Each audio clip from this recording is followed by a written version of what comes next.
The Beaumont estate glittered that evening, chandeliers glowing above a ballroom filled with silk gowns, polished shoes, and voices dripping with self-importance. Among the swirl of luxury, no one noticed the quiet maid moving gracefully between the guests, her eyes lowered, her steps deliberate. To them, she was invisible, unworthy of a second glance. But beneath the simple black and white uniform was Clara Beaumont, the true heiress of the fortune these very guests coveted. That night, Clara wasn't there to serve drinks. She was there to watch. Her relatives preened like peacocks, flaunting their wealth, mocking the staff, and speaking cruelly of those they deemed beneath them.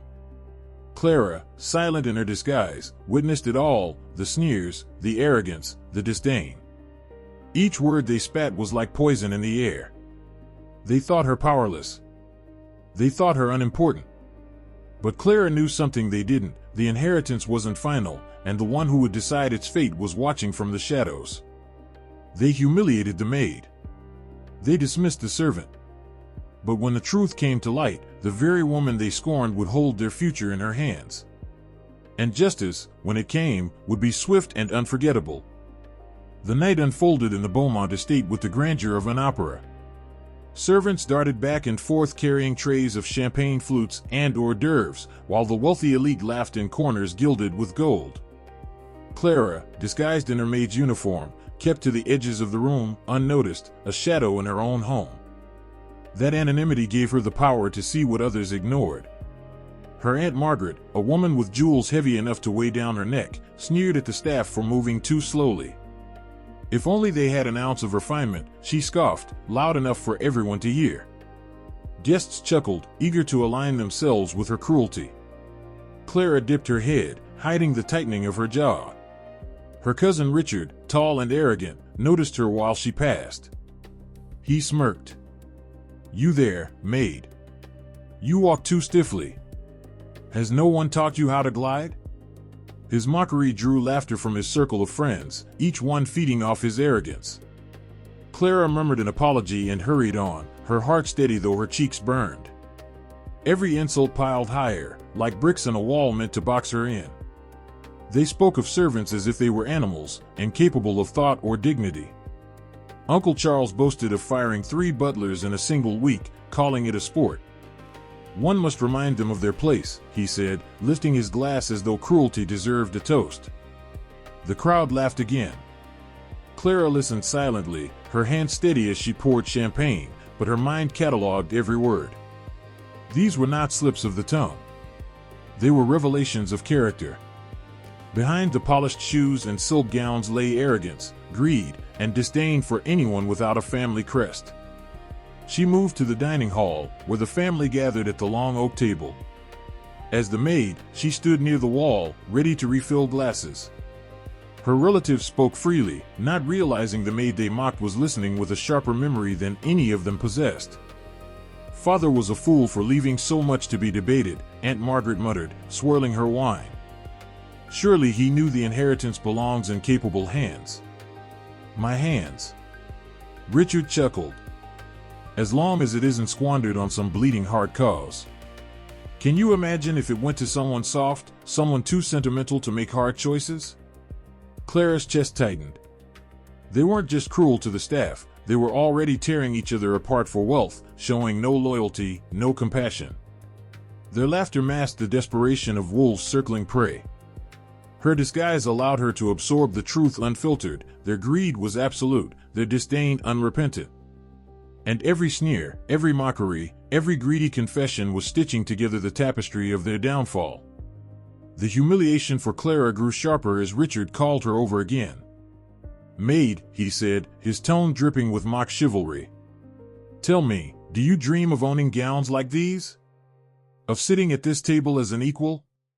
Or do you know your place too well to imagine such things?" The guests roared with laughter, pointing their jeweled fingers as if she were an exhibit, not a person. Clara lowered her gaze, whispering, "Yes, sir," though her voice carried an edge he didn't notice. Inside, she felt the sting, but also the fire. For hours the cruelty continued, a performance of arrogance that no mask could soften. By the time the night ended, Clara had seen more than enough. Their words weren't only insults to the staff, they were betrayals of her grandfather's legacy, proof that the family fortune in their hands would rot into decadence. And then came the moment of escalation. Aunt Margaret, her voice sharp as glass, declared loudly, "If I had my way, none of these maids or butlers would even be allowed in the same room with us. They pollute the very air with their clumsy presence." The room erupted in laughter once more, glasses clinking in agreement. Clara's hands tightened on the tray she carried. In that instant, the decision solidified. The challenge had been thrown, not by her words, but by theirs. They had revealed their true selves, and soon they would face a reckoning none of them expected. The inheritance wasn't theirs yet. And when the truth was unveiled, they would discover just how costly their cruelty had been. Pause for a second. Can you imagine witnessing cruelty inside your own family? That's exactly what our undercover heiress is facing. And trust me, what comes next will leave everyone speechless. But before we reveal how this shocking story unfolds, I want to ask you something. If you believe kindness should always triumph over arrogance, hit that subscribe button right now. Join our community, because here we tell stories where humility and justice win. Don't miss the moment when this heiress finally turns the tables. Let's continue. The grand hall of the estate was glowing with golden chandeliers, the polished marble floor reflecting every step like a mirror. That evening, the family had gathered for a lavish dinner with influential guests, investors, old allies, and people whose approval seemed to mean everything to them. Hidden in plain sight, the heiress, dressed as a maid, carried trays and poured wine without a word. She moved with quiet grace, her eyes absorbing every detail. The cruelty of her relatives had escalated since she entered the house undercover. Small tasks turned into deliberate humiliations, sending her to polish the same silver over and over, making her kneel to scrub floors already spotless, scolding her in front of guests for imagined mistakes. It was a theater of dominance, and the actors enjoyed every line. They had no idea who they were humiliating. As the dinner unfolded, the tone shifted. The family's patriarch, her uncle, raised his glass and with a mocking smirk said, "What would we be without the loyalty of those who serve?" Of course, some only serve because they have nowhere else to go. His eyes landed on the disguised heiress, lingering just long enough for the insult to sting. The table erupted in laughter. The heiress kept her head bowed, her hands steady despite the storm of emotions within. Each sneer, each laugh, was carving a deeper line in her memory. She wasn't just watching cruelty anymore, she was cataloging it, preparing for the day it would be revealed. A guest, trying to impress, joined the mockery. "I must say, your staff is obedient. Though that 1 inch," he pointed to her with his fork, "seems rather delicate for real work. Perhaps she is more accustomed to finer things?" The room chuckled again. Her cousin leaned in and whispered loudly enough for others to hear, "Maybe we should put her to the test. Let's see if she can carry the real weight of the family." Her aunt clapped her hands dramatically. "Yes, let's have her recite the family motto. Every true servant knows it. Go on, girl, let's hear it." The heiress froze for a fraction of a second. She had grown up reciting that motto, words ingrained in her since childhood. But to them, she was a maid, an outsider. They expected stammering, failure, a moment of embarrassment to fuel their laughter. She inhaled softly, raised her head, and with a clear, steady voice spoke the ancient motto word for word, her diction flawless, her tone calm yet powerful. The table fell silent for the first time that evening. Her uncle's smile faltered, her aunt's eyes narrowed, and the cousins exchanged uneasy glances. One of the guests, an old family friend who had known her since she was a child, leaned forward with a puzzled frown. "Strange, how does a maid know the motto so perfectly?" The heiress lowered her gaze again, slipping back into her role. "I listen more than I speak," she said simply, before excusing herself to fetch another tray. The silence lingered, broken only by the clinking of glasses as the family tried to recover their dominance with forced laughter. But the seed of doubt had been planted. And the heiress knew that tonight's humiliations were not an end. They were the beginning of her revelation. The night's tension thickened as the guests moved from the dining room to the drawing hall. Velvet curtains framed tall windows, and the glow of the fire cast long shadows across the room. Music played softly, but the air was heavy with unspoken questions. The heiress, still disguised in her maid's uniform, continued her duties, but her mind was sharper than ever. Every cruel smirk, every whisper of mockery, only strengthened her resolve. Her uncle, determined to regain control after her flawless recitation, called for attention. "Ladies and gentlemen," he announced, raising his voice above the music, "let's have some entertainment. Our new maid seems to have spirit. Perhaps she can provide us with some amusement." His tone dripped with superiority, and the crowd chuckled in anticipation. Her cousin chimed in, smirking. "Yes, let's see her dance for us. A servant should know how to obey." The heiress stepped forward slowly, her hands clasped. Her silence was powerful, it unsettled them. But just as the ridicule was about to escalate, one of the family's longtime business partners, a stern man known for his sense of justice, intervened. "Enough," he said firmly. "There is dignity in service, and it's shameful to degrade it." The room quieted, unease spreading. The family, embarrassed, tried to brush off the reprimand with awkward laughter. But the heiress caught the man's eye, a spark of recognition passing between them. He didn't know who she truly was, not yet, but something about her presence commanded respect. Her aunt, irritated at losing the crowd, turned the spotlight back. "If she's so clever, let's test her knowledge. Tell us, girl, what do you know of this family's history? Surely a maid should know who she serves." The heiress's heart pounded, but her face remained calm. She stepped into the center of the room, her voice steady. She began recounting the lineage of the family, not just the public triumphs engraved on portraits, but the hidden scandals, the betrayals, the debts covered up with lies. She wove the story like a historian, each detail precise. Gasps filled the hall as she spoke of things no maid could possibly know. Her relatives shifted uncomfortably, their arrogance slipping into fear. "Enough," her uncle barked, his face red with anger. "You presume too much." But it was too late. The guests were murmuring, glancing at one another with suspicion. The image of the proud family was cracking before their eyes. Then came the moment of truth.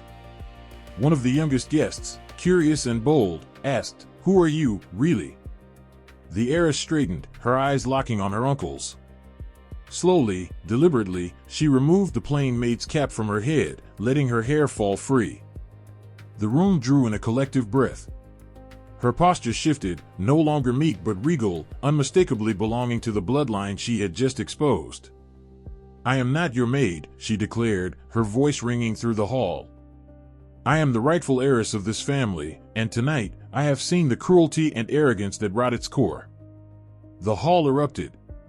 Some guests whispered in shock, others demanded explanations, and the family froze, pale and trembling.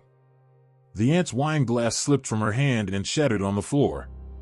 Her uncle tried to protest, but his voice faltered under the weight of truth. The heiress held her ground, every eye fixed on her. The masks had fallen.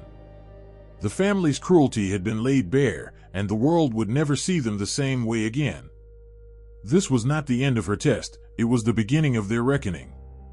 The hall was frozen in stunned silence. The heiress stood tall in the center, no longer a maid in disguise but the rightful heir who had just unmasked her family's cruelty. Her declaration echoed in every corner of the room, and the weight of her words pressed heavily on all who had witnessed the spectacle. Her uncle was the first to recover, his voice trembling with anger. "This is absurd. She's a fraud, an impostor pretending for attention." But the cracks in his authority were visible. Guests exchanged doubtful glances, whispering to one another. Too many of them had seen her flawless recitation of the motto, her encyclopedic knowledge of the family history. Doubt was spreading like wildfire. One of the guests, a respected judge invited that evening, raised his voice above the murmurs. "I have known this family for decades. Only a true descendant would know the details she revealed tonight. If she claims her place, it must be considered seriously." The heiress turned toward him, her eyes shining with determination yet carrying the humility that had always defined her. "I did not come here tonight to seek vengeance. I came to see the truth for myself. And now the truth is laid bare, for everyone to see.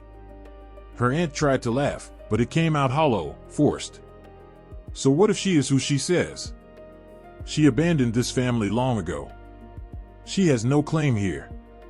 The heiress met her gaze with calm resolve. What I abandoned was cruelty. What I refused was arrogance. But the law, and the legacy of my parents, say otherwise. And I will not let this house fall further into disgrace. The judge stood, commanding silence. Then it seems the matter is clear. The inheritance and control of the estate must be transferred according to rightful succession. Tonight, I have seen enough evidence to advise immediate legal action. The announcement struck the room like thunder. Gasps and protests erupted, but there was no undoing it. The guests, powerful, wealthy, influential, had witnessed the truth. They had seen the family's arrogance collapse under the weight of their own cruelty. There was no place to hide. One by one, the antagonists faced the consequences. Her uncle, red-faced and humiliated, tried to bark orders at the staff, but the servants ignored him, their loyalty shifting instantly to the heiress who had defended dignity over domination. Her aunt, pale and trembling, attempted to charm the guests with excuses, but her reputation was shattered. Whispers of her arrogance spread quickly, ensuring she would be unwelcome in polite society. Her cousins, once loud and mocking, now shrank into silence. Without power or respect, their bravado vanished, leaving them exposed as cowards who had preyed on the vulnerable. Meanwhile, the heiress remained composed, her humility shining even brighter in contrast. She thanked the guests for their patience and asked for forgiveness for the charade. I only wish to see what lay beneath the polished surface of this family. Tonight, I have seen more than enough. The judge nodded solemnly. And so have we. As the night drew to a close, the heiress withdrew from the lavish hall, stepping into the quiet of the gardens outside. The cool night air filled her lungs, bringing her peace. She gazed up at the stars, remembering her parents, the ones who had taught her that true nobility was not measured by wealth or titles but by kindness and integrity. In the days that followed, the legal transfer of inheritance proceeded swiftly. The estate, the businesses, and the family fortune shifted into her hands. Yet she did not flaunt her newfound power. Instead, she implemented changes that reflected her values. Servants were treated with respect and fairness. Local charities began receiving regular support. The lavish displays of wealth gave way to a quiet dignity that elevated the estate rather than hollowed it with arrogance. Her relatives, stripped of power, were left to face the community they had scorned. Invitations to social gatherings dried up. Investors withdrew from partnerships tainted by scandal. For every act of cruelty they had committed, a consequence followed. It was karmic justice, swift and undeniable. The heiress, however, found peace not in their downfall but in her return to authenticity. She chose to live simply within the grand estate, her presence commanding respect not by fear, but by humility and quiet strength. Those who visited left with stories not of arrogance, but of grace. Her leadership transformed the family name from a symbol of cruelty to one of compassion. And as she walked through the halls she once scrubbed in disguise, she did so with her head held high, not because she was the richest in the room, but because she had proven to herself, and to the world, that dignity and kindness were stronger than cruelty and pride. And that's how the heiress, once disguised as a maid, revealed the cruelty hidden in her own family and transformed her inheritance into a symbol of justice. Her story is a powerful reminder that true wealth isn't measured in gold or estates, but in character, humility, and the courage to stand up for what is right. Now, I want to hear from you. What would you have done in her place? Would you have stayed silent, or confronted the truth as she did?